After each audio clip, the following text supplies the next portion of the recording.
Hello, Mark Lowdy here at the 7th Corporate Governance Week 2016. We're in the tea break and Robson Lee is with me here to look at some of the topics that have already been discussed during the morning session, one of which, Robson, was of course innovation. And not just innovation in terms of technology, but also how corporate governance needs to keep pace with that technological innovation. What are your key thoughts on how companies need to innovate how they do things in the boardroom, even as much as they do in the laboratory? Well, I think these are separate but very closely related issues.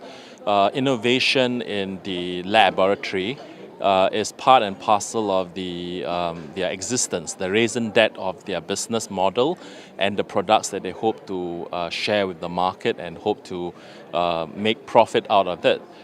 Corporate governance is, of course, an integral part of how a corporation, of how any business enterprise has to regulate itself in order to earn the trust, confidence, and respect of its stakeholders, particularly when it eventually seeks a public listing and there are public shareholders, there are regulators, there are analysts, there are media. So it's an entire ecosystem relationship that they need to strike a balance in terms of what they are doing as a business and what they need to do to communicate with their stakeholders and how they intend to present themselves as a business that has change and continuity as an enterprise, that people have confidence and are prepared to invest in their future. But that applies to all companies. What about those technology companies that are worth billions but don't actually have any assets? Taxi companies, hotel companies, and so on.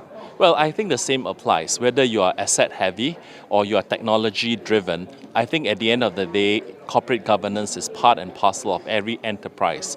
Even if you're not a listed entity, you need to be able to build confidence with those shareholders, the fund companies, the private equity that has invested in you. You need to be able to gain their trust. You need to be able to gain their confidence. You need to be able to strike a long-term equilibrium with them in terms of understanding what their concerns are and how you intend to let them know what are your plans ahead and how you intend to ensure that you build maximum shareholders' value at the end of the day.